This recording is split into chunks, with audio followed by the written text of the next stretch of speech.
May babengi Pampanga, magandang gabi Central Luzon. Ako po yung kayong talasuyo i Jennifer Salenga. Makatuto kayo pa rin po king pamagbandeta mo king abagat ngayon po nga Aldoning Webes July 25, 2024. Aray ni po rin balitang kinalab na rin kaya katamong news team. DOH nagdeklara ng Code White Alert, bunsod ng pag-ulan at banta sa leptospirosis.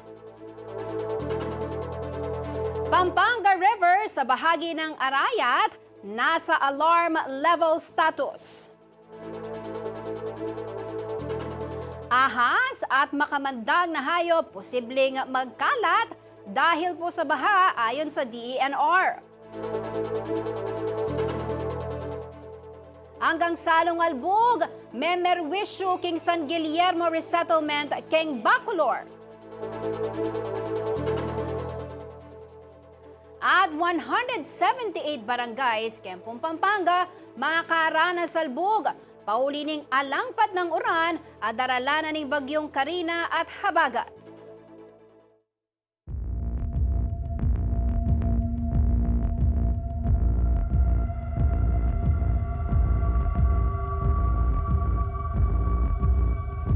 Kabalen, miragdagan na papuring bilang daring barangay ang makaranas albog. Pauli na po ning alangpat ng uran. Manibat po inyang Martes yan, July 22, hanggang na po ngening Webes, July 25. Kempong pepalwa ng Situational Report ng Provincial Disaster Risk Reduction and Management Office o PDRRMO, Kempong Pampanga, as of 5 p.m. At sunalapin po keng 178 ng barangays Amiyalbugan, ibat po kareng 13 LGUs o 13 balen. Banggitan ko lamo po metong Kimpong Masantul at suno po king 26 ding flooded barangays. 19 barangays keng Makabebe, 15 naman po king syudad ning San Fernando. 15 barangays mo naman po ing Makaranas Albog, king Balena ning Minalin. 7 na lamang barangay ding Mialbugan, king Santo Tomas.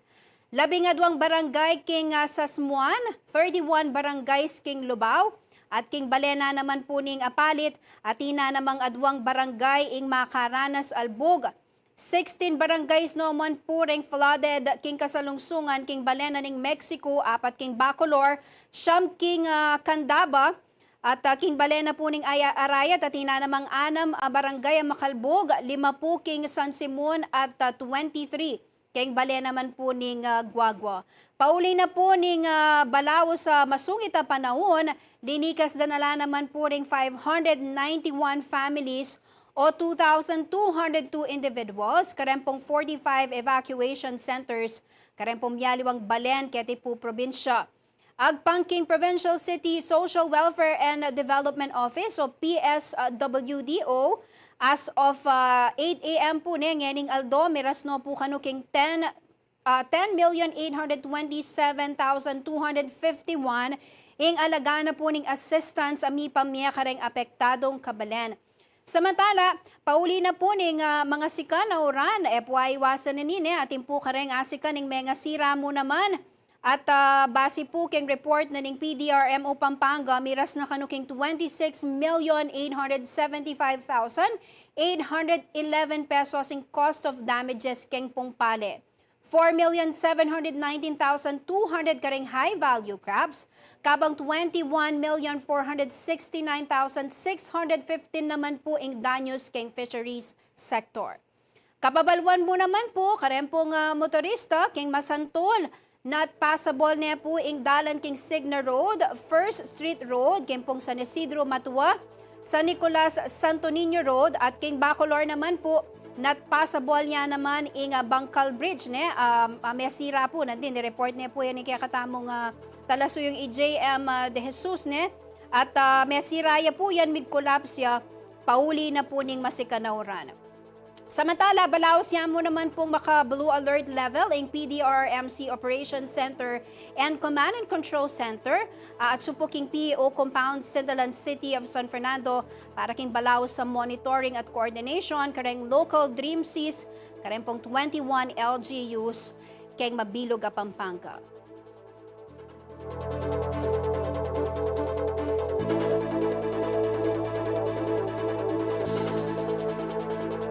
Isinailalim na po ng Department of Health o DOH sa Code White Alert ang lahat ng unit nito sa buong bansa.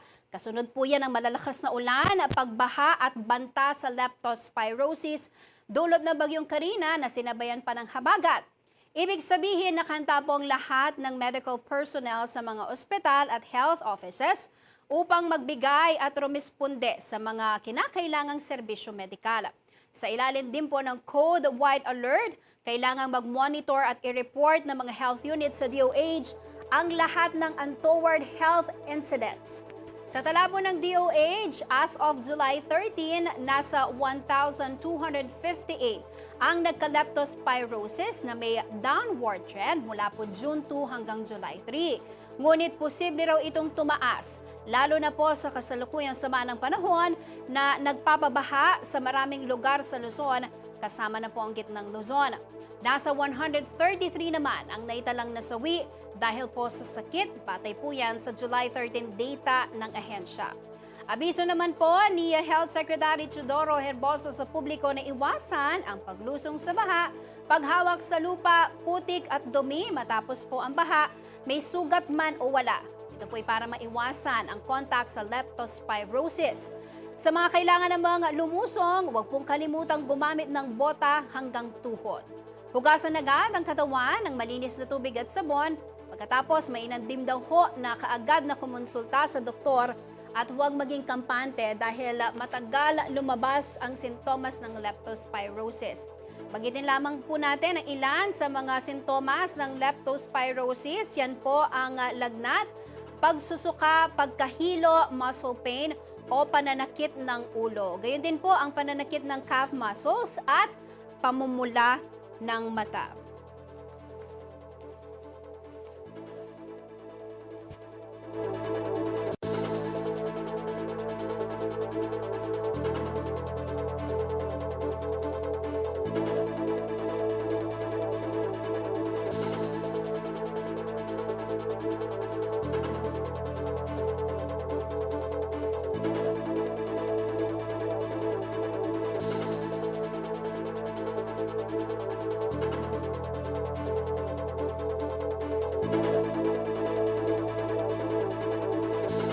Kabalayan, nagpangpimpuking report na ning PDRRMO Kempong Balena ning Sasmuane at sula puking 12 barangay ding kasalungsungang Miyalbugan. Pauli napin po ning alangpat ng pamanuran hanggang po ngayon aldongay ni aldona ning Webes manibat nanding abak hanggang bengi araranasan tala pa rin po reng pamanuran at apektado la naman din kabalen tamo po king balena ning Sasmuan nyapin king pami katago na ini kumusta tala po akayabe tayo via Zoom impong masipag a mayor na ning balening Sasmuan Mayor Catalina Cabrera. Mayor, may po oras po kaya kayo at salamat po king oras sa binyayo king kaya katamang programa.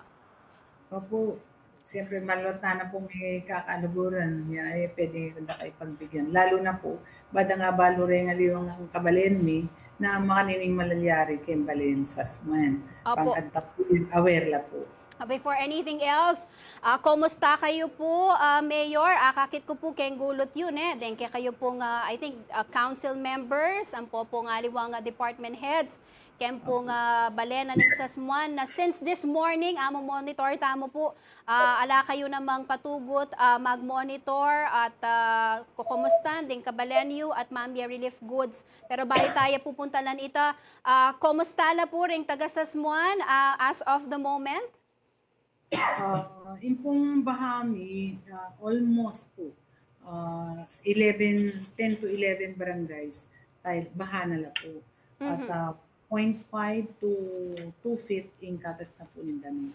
Lalo po kayo ng munisipyo, hanggang kita Sambuan, ang po kayo Santa Lucia kayong bisitas, papunta po kayong Santo Tomas, hanggang na po kayo taking kutod, bahangan po ka rin. Pati kayo sa nyo. Basta, alam po, kitang lawi mi po, inikot niya po, rin coastal, balutan naman po na talagang bahay na rin kay coastal. At rin karelang plaistan, rin may sandbagging la po, at saka mga bitla ng net, maiwasan po.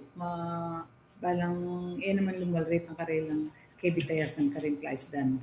Opo, karani pong barangay Amialbugan, atin po ba na alina no man sakop ning coastal area pero miabutan na pa rin po King Albog, Mayor? Opo, kita pong 5 barangays Kitik Town proper, apektado naman po kayong baha. Mhm. Tapos, Pero kita pong 5 coastal barangay, bahala po talaga. opo, Total. pero nano po ing Penny Batanan nini, is it because magka high tide at of course ito pong continuous rain, yapin po ing may kapagpalalaking baha kasi sabi upin po kaya pang detang medyo malawot naman kay coastal areas, atin la pa mo rin pong kaya, flooded la pa rin po eh. Opo.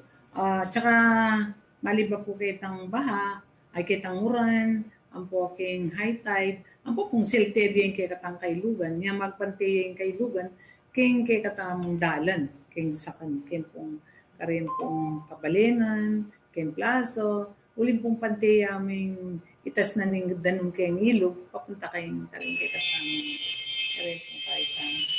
Mhm. Pero atin po ba, Mayor, kareng constituents yu po, deng linikas yor, migbakwit, kareng evacuation center, just to make sure na safe la po niya. Kasi ang yan po nga itang kabukas niya, nang kay bengi, ganingaldo, talagang masikan po bulos na po ning oran eh. Opo. Kahit na kayo po talagang forced evacuation, kareta pong anong kailangan. Pero balik naman po rin yung tao, itong makanyang papo, edala ko ng balido, putang talagang maragol na yung problema, kagla papo mga. Kaya mong po iwasan, uling ning ditak mo po yung karelang pibadyang kay pibale-baledo, hanggat malyari po, edwala ko. Pero tingnan po makaprepare the people kabitan ka rin tao kinsas man. Mhm. So in other words, ala po nga tsuking evacuation nga eh. Atin pong bisang muntanan din yung kunan nila. Kaya niya pumindam kaming sakin kayong DNR, reta pong speedboat, para kunan nilapin po. Bukas po, uling magbengin na po, anya, bukas nila po kaninilawin. Inayos ng ni Papo, ng karelang kayo, ng pamangailangan na po. Mhm. Tsaka, Pero opo, sige po. opo, Mayor, pero alata naman po bang reported the untoward incidents karem pong kabalenta mo kyan? Lugod na po niya pong Ginoo. Kaya kapangadita mo po, ala po yung untoward incident na milyar ka rin tagasasman. Mhm. Pero syempre po, uli nga tingalbog na yan, kay ela po miluluwal, din kaya katamong kabalen, pero ing pong LGU na very proactive ya. I believe, kayo po, linwal na kayo, mag-distribute na kayo pong relief goods. Karem pong kaya katamong affected families, kaya nga balena ning sasmo na yan, nakakitaya po na ing pamamisina ng mayor, kareng pamibale-bale kay sasmuan.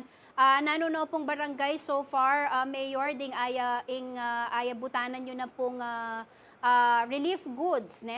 Maragulya pong sao pini, kareng kaya katamo pong kabalen. Reta pong king San Antonio, talaga naman pong limbog po na ilamilwal ka rin pibale-bale, niya kailangan. Yatad mo po itang kailang pamangailangan. Karin pong bawat barangay kini kay Kabalenan, rin pong hanggang tricycle drivers na registered po kayo ni peninan nila po. Ulit po ngayon may kalwal ka rin karelang pamasado, alalang siguradong paamangan, niya po peninan ko langan po. Mhm. As of the moment po, karem pong mangutang, ne? Atin po bang roads na not passable or so far po ketang level na ning albog, kem pong balena ning sasmuan, makadala naman po rin sa ken, Mayor? Rin pong reta pong kotse mo malila po makadalan. Kapareda po rin motorsiklo. Pero reta pong matas, makadalan po rin. Makadalan naman po. Mhm.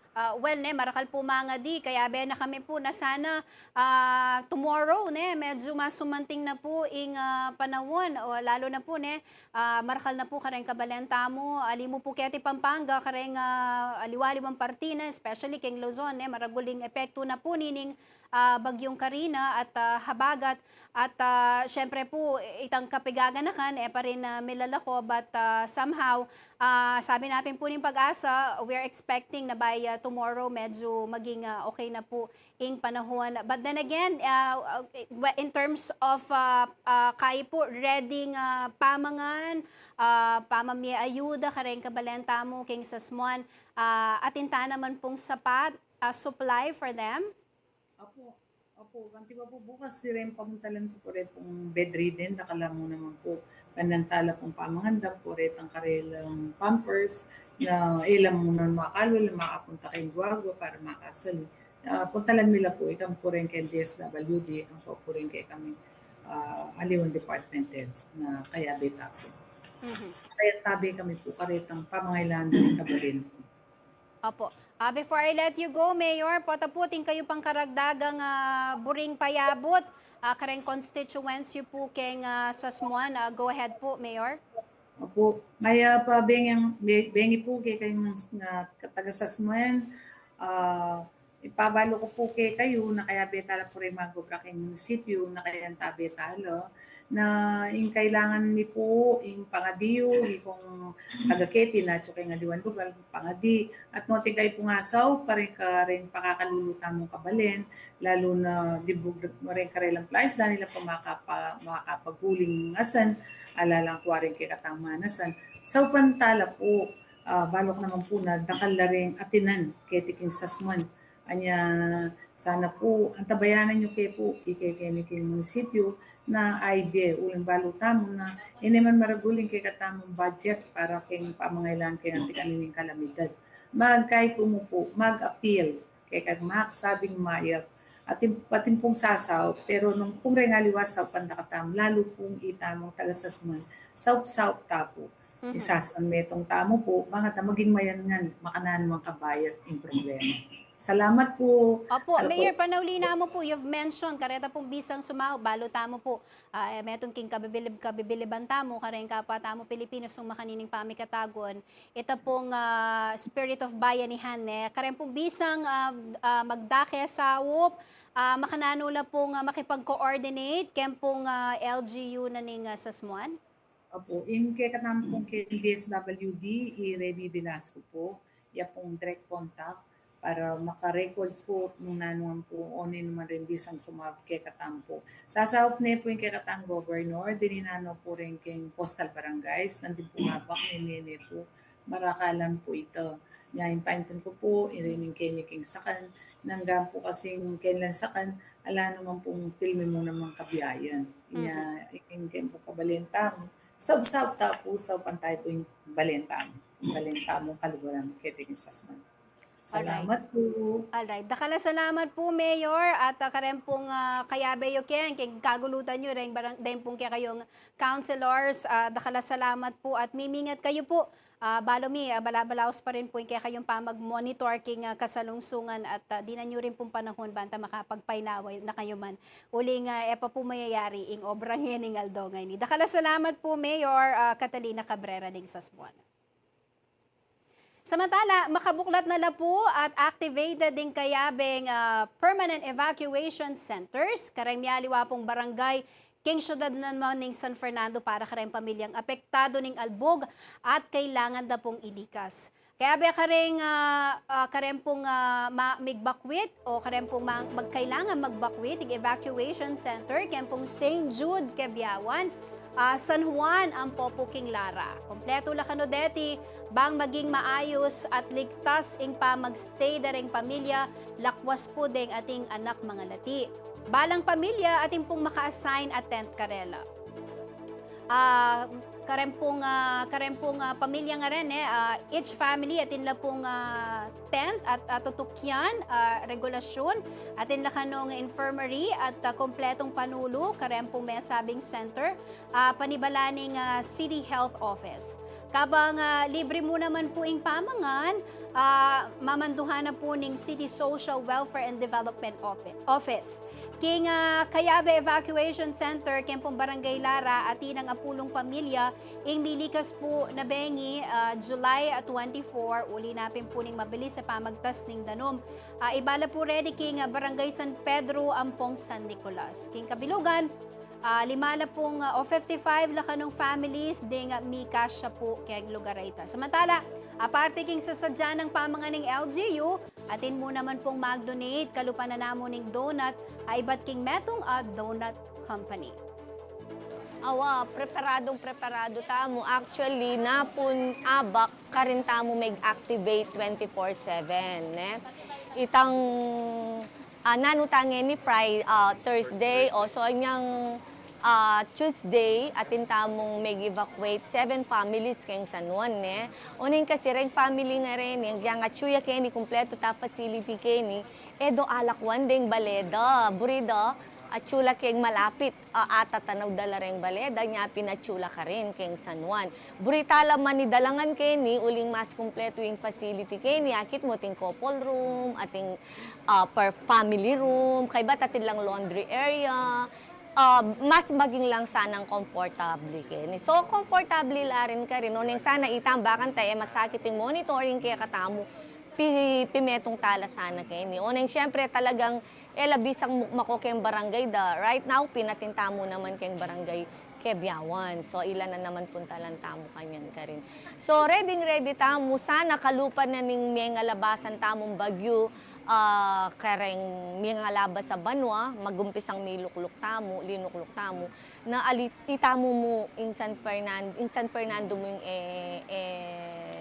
epekto na masyado uling flash flood buing kaya katamo, uling makaredy tamo. So, June, mayari langan melinis deng ganaganang ilog tamo, anya siguro makanyan mo ing kainan ning danong. Pero ngeni, etapa asabing clear tamo, uling pamyari. Ne, anya sana rugo, kalupa ng ring mga labas sa bagyo, sana alang masyadong kaya katamo.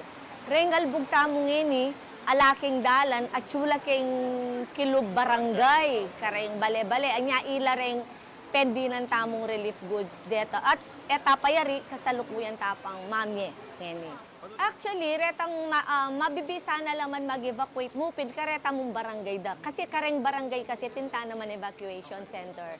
Ela talaga bisang darayu ne burida ke tala mo naman barangay da nya pindeng barangay hall tamo open la naman ngeni.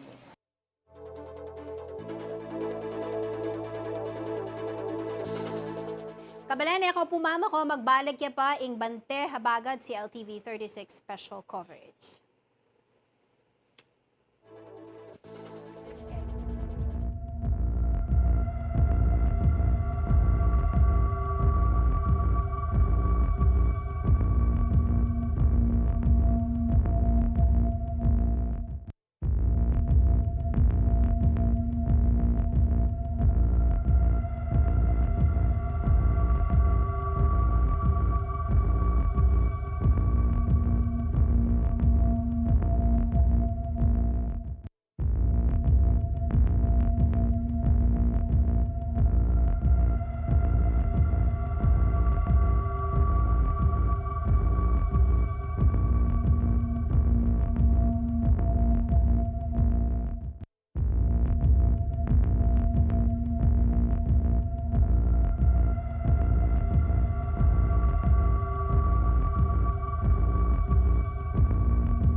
Kabalen, makatuto kayo pa rin po kay nga Bante Habagat, kaya katama po nga special coverage kaning CLTV 36.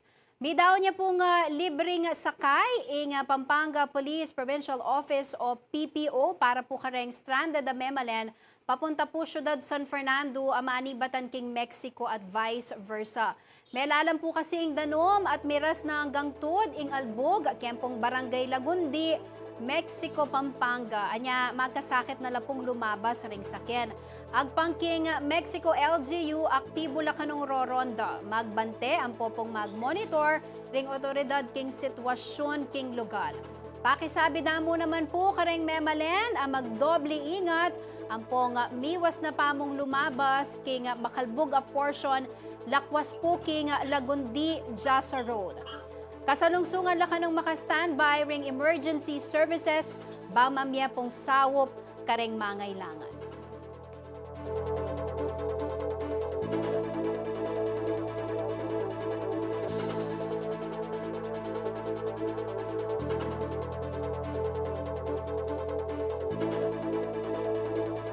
Samantala, bagamat maaga pa lamang ay lumabas na po ng bansa ang Super Typhoon o Typhoon Karina, tuloy pa rin ang pagbuhos ng malakas na ulan bunsod po ng hanging habagat. Dahil dito, nakapagtala na rin po ng pagtaas ng tubig sa Pampanga River. Batay po sa situational report na inilabas ng PDRRMO ng Pampanga, nasa alert level na ang Pampanga River sa bahagi po ng bayan ng Arayat. At para bigyan pa po tayo ng karagdagang detalye, makakasama po natin muli sa ating programa si Engineer Hilton Hernando, ang hepe po ng Pampanga River Basin Flood Forecasting and Warning Center. Sir Hilton, magandang araw po sa inyo. Muli, welcome po sa ating programa. Yes, Ma'am Jen, magandang araw po sa inyong lahat. Opo, can you give us po itong naglabas na po kayo no ng latest update? Correct me if I'm wrong, kaninang 5:30 ng hapon. Ito po bang paglaki ng tubig sa Pampanga River tuloy-tuloy po yung pagtaas, Sir Hilton? Yes, Ma'am. Actually, ang aming base po sa aming observations right now, meron na po tayong 4 na stations namin na nasa above alert water level at isa po ang nasa alarm water level. So, yung nasa alarm water level po ay nasa yung Arayat station namin, samantalang yung ibang mga station namin, kagaya po ng Saragossa sa may Rio Chico River, sa Nueva Ecija, nabababa rin po ng Pampanga at dito po sa San Isidro, Nueva Ecija, ganun din po na bababa din yan papuntang Pampanga River. At dito din po sa main portion ng Candaba Swamp na kasalukuyang nasa alert at baka mamayang gabi po ay umabot na po siya ng alarm water level. So, ito po yung mga binabantayan natin ngayon dahil bagamat malayo na si Karina, ay ngayon palang nagsisimula yung paglaki ng ating kailugan, particularly yung Pampanga River po.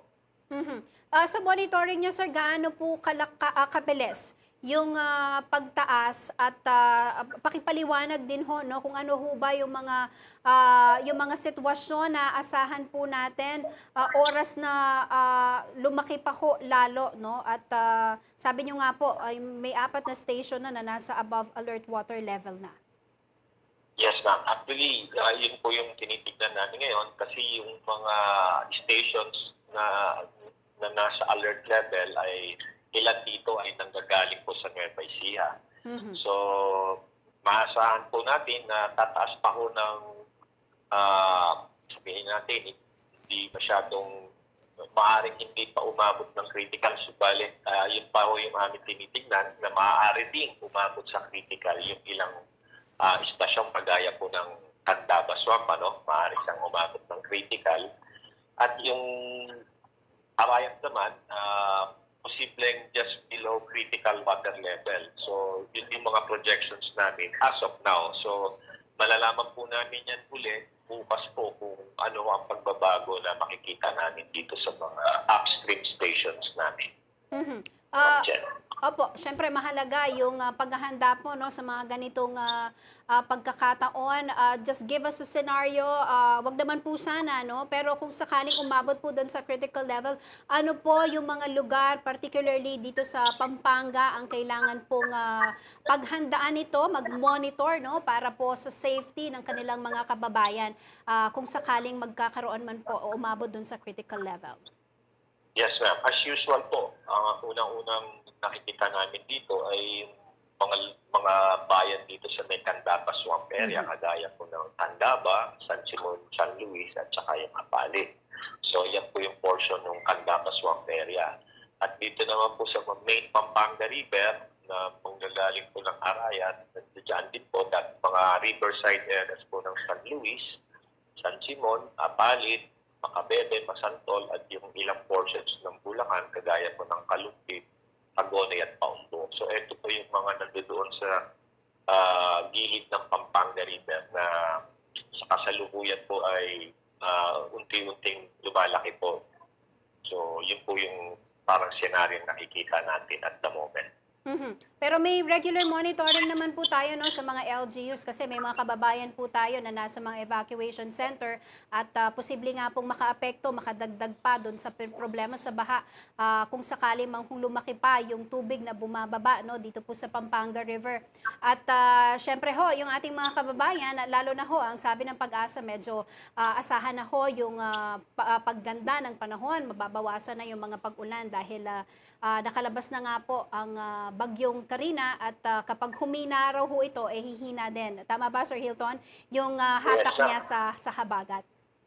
Yes, ma'am. Actually, yun na nga po, yung paglayo po ni Karina sa ngayon ay unti-unti pong gaganda ang panahon natin. Subalit yun po yung ironic dito sa atin sa Pampanga River Basin, kung kailan po medyo gumaganda na yung panahon, saka naman po tumataas yung ating tubig, kasi may lag time po yan, yung nagagaling po sa taas. Bagamat marami na hong binaha dito sa portion ng Pampanga, ito naman po ay dahil doon sa high tide at saka yung lakas na ulan na naipon. Ito naman po yung baha na manggagaling sa paglaki ng ilog na sabi nyo nga, sana hindi naman po sana maging ganong kalaki sa kagaya ng mga nakalipas natin mga pagbabaha. Ma'am Jen. Opo. Sir Hilton, may monitoring po kayo kung gaano ba karami yung ulan na binuhos po nitong habagat na pinalakas ng bagyong Karina? Well, yung past yung past 24 hours namin as of kaninang 5 p.m. ay umabot po ng 70 millimeters. So mula po yung kahapon hanggang ngayon ay kaninang alas 5, nakapagtala po kami ng mahigit kumulang 70 millimeters. Basin rainfall po yun, average basin rainfall. So pag pinagsama-sama ho natin lahat ng mga ulan sa bawat istasyon at i-average, ito po yung lumalabas. Alright. Before I let you go, baka meron po kayong dagdag paalala sa ating pong mga kababayan, especially po sa ating mga LGUs na nakatutok sa atin ngayon, Sir Hilton. Yes, ma'am. Actually, as usual, ganun pa rin po yung aming mga panawagan, lalo na dito po sa ating mga kababayan along Pampanga River na patuloy po yung aming pagmamatsyag at sana patuloy din po nilang inaantabayanan yung mga bulletins namin. Ang susunod po naming palabas nito, bukas po ng alas 5:30 ng umaga at patuloy po itong ipinapadala sa lahat po ng mga LDRRMOs natin, probinsya, munisipyo at patuloy papunta po yun sa mga barangay LDRRMOs. At pangalawa, gaya ng dati na aming advocacy, iwasan po natin magtapon ng mga basura kasi po ito rin po talaga ang nakakadagdag dito sa pagbagal ng pagbaba ng tubig natin. Yun lang po, ma'am. Alright. Maraming salamat po at patuloy po kaming makikipag-ugnayan sa inyo, Sir Hilton. Kasama niyo po ang CLTV 36 sa pagbibigay po at paghatid ng mga mahalagang impormasyon sa ating pong mga kababayan. Thank you very much for your time, sir. Ingat po kayo. Maraming salamat din po. Yan. Kabalan, ing pong kakatamong bisita, akatalamita Mr. Hilton Hernandez, ing pamuntok na po ning Pampanga River Basin Flood Forecasting and Warning Center, Ketipo, Pampanga. Areni pa po rin alawang balita, mitaglos ya pa mo rin ing makaschedule mass wedding ning lokal na kapanibalan Kempong Syudad San Fernando niting July 24, Miyerkules. Merapat po king Heroes Hall. Itibis naman masikaninguran, pauli ng Super Typhoon Karina. 16 lang couples ning opisyal ng mideklarang miyasawa, king upaya na po ning City of San Fernando Mayor Velma Caluwag. Ang paging alkalde malwat de kanong piksa dyan iti de nga miyasawa kaya beding karelang pamilya. Paniguradong anggang mauran at inamo rin kanong megtao inya kararagling ikansela iti. Makanyan man masalese pong milaba sing mass wedding libutad na ning masikanauran. Kaya rin ning kasalan tinaglus ning alkalde king Emergency Operations Center ning syudad bang panibalan po ing disaster management.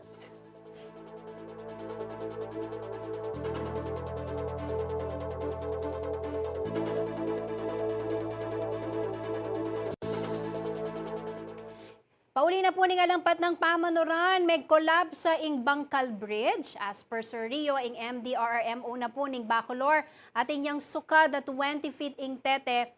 At kerakalan keni lalabas, dempong tricycle, magluwal lungob keng Bangkal. Ini po serada na ini at keng potrero la po lalabas.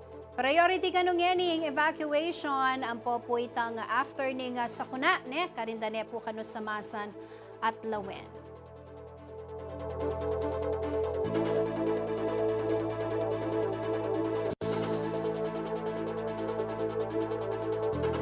Kayo po mama ko, magbalik kami pa po.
Magbalik ya po ing Bante Habagat CLTV 36 special coverage. Arani pa po, regaliwa pang balitang kinalab na rin kaya katamong news team. Makalbog na la rin po rin mialiwang Pisamban, Kim Pampanga ngayon pong Webes, July 25. Pauli na pamurin po ning Habagat ang poning Bagyong Karina. Base po king Facebook post ng Roman Catholic Archdiocese of San Fernando, kaya Bekaring Parish Church, Alimbog, Rempong Tutuki. San Agustin Parish, Kempong Lubao, Santo Rosario Parish, Keng Sasmuan, Parokya de la Immaculada Concepcion, Keng Balena po ning Guagua, at Santa Rita de Casia Parish, Keng Balena ning Santa Rita. Pauli na po niti, agkatanala ning Archdiocese ring Sablang Media Ministry, ang poring Memalen, amamya update, dikil kareng mialiwang parokya, King Karelang Lugal. Kaya naman pong Pisamban, ang mga kailangan pong saup, malyari mo pong mag-message king Facebook page na ning The Roman Catholic Archdiocese of San Fernando.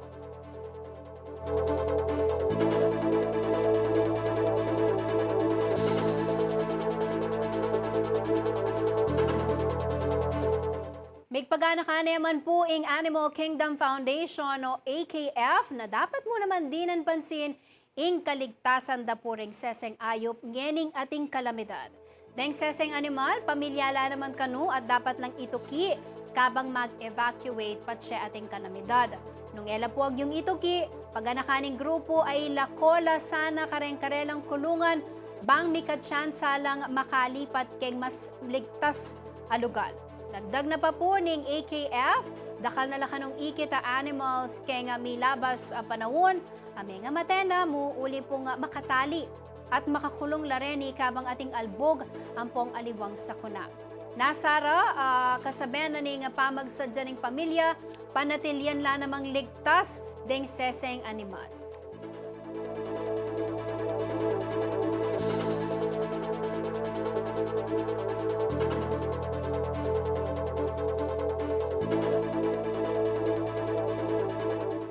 Samantala, hindi po natinag ng malakas sa pag-ulan at bagyo na mahagi pa rin po nag-tri-bike at iba pang gamit sa pagtitinda ang Bureau of Fisheries and Aquatic Resources o BFAR Central Luzon sa mga Tarlakeños. Bahagi po ito ng kanilang programa na mapalakas ang sektor ng pangisda kasama na ang mga nagtitinda ng mga lamang tubig.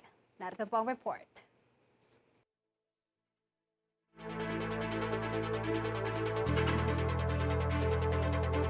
Isa ang Special Area for Agricultural Development o SAAD program na sinimulan ng Bureau of Fisheries and Aquatic Resources upang magkaroon ng fisheries interventions at makatulong sa aquaculture at post-harvest. Isa sa mga grupo na napili ng BFAR Region 3 ang Samahan ng Sipag at Tiyaga Vendors Association sa bayan ng Anao sa probinsya ng Tarlac. Ang SAAD program po, itong Special Areas for Agriculture Development ay ito yung programa na intended para sa pagpapalago ng produksyon pagdating sa agrikultura. Meron din pong nasa agriculture at ito naman pong ating ginagawa ngayon para sa fisheries. So ito po ay of course intended para sa mga tinatawag nating 5th and 6th class municipalities para mapaganda po ang kanilang produksyon at ma-increase po yung tinatawag nilang protein requirement ng ating mga kababayan. So ito po ay naglalayon na ma-increase yung production kaya dito po sa ang napili pong mga bayan po dito ay sa Tarlac po 3, yung pong Anao, Ramos. Mahalaga umano na mabigyan ng maayos na pagkakakitaan ang naturang samahan simula sa pagbibigay ng isda at trainings. Kaninang umaga, ngayon naman po ay ang grupo ng Sipag at Tiyaga. Sila po ang nakatanggap ng 24 na vending machine. Ito po yung kinabibilangan ng tri-bike, cooler, tsaka siyempre yung timbangan. At ito pong grupo na to ay beneficiary na rin po sila ng tinatawag nating Seafood Kadiwa Grant. Ito po ay nabigyan na natin sila ng 100 kilos na bangos noong nakaraan at patuloy na nilang niro-roll over yung kanilang kita sa bangos po, sa yung binigay nating initial na 100. And we are planning na expand po ang kanilang Kadiwa grant at dadagdagan po natin ng karagdagang isda para po mas marami po silang maibenta sa mga taga-Anaw po. At nitong July 24, sa muling pagbabalik ng ahensya, dala-dala nito ang mga ipinamigay na tri-bike at iba pang kagamitan na kanilang magagamit sa pagbebenta. Maganda umano ito upang matapos ang kanilang pagbibigay ng assistance sa pagkuha ng mas murang supply ng isda mula sa Kadiwa program at naturuan din silang gumawa ng iba't ibang produkto upang mailako na nila ang kanilang mga gawang paninda. Yes, kagaya nung nasabi ko kanina, BIPAR is an institution and SAAD is a program. Beyond SAAD, nandito pa rin ng BIPAR. At of course, with the inspiration we gathered from the group, talagang na-inspired kami, kaya walang dahilan para hindi namin talaga sila alalayan. And actually, we are the instrument din para ma-organize, ma-legalize yung kanilang mga samahan. So, we are trying to strengthen the group all the way para maging, of course, sustainable at maging with our interventions ay maiangat ang kabuhayan ng ating mga kababayan dito sa Anaw. Siyempre ang ating goal naman dyan, aside from food security, ay ma-elevate yung antas ng bayan ng Anaw from 5th class to 3rd class para pag inabot na natin yung level na yon ay ibig sabihin kaya na nilang tumayo sa kanilang mga paa. Malaki naman ang pasasalamat ng mga benepisyaryo dahil hindi sila pinabayaan ng before. Malaki pong tulong po yung BIPAR sa amin dahil sila po ang nagbibigay sa amin ng kaginawaan sa buhay. At saka mula po nung nagbigay ng unang puhunan po, gumaan po ang buhay ng mga kasamahan po namin. Nagpasalamat din ang lokal na pamahalaan sa tulong na inabot ng before. Napakalaking tulong po yan kasi yun nga po, 5th class municipality kami. Limited resources lang po kami. Kaya yung mga ganitong ayuda po ay talagang buong puso po namin tinatanggap. At kung minsan, eto po, yung SAAD po ay nasa phase 2 na.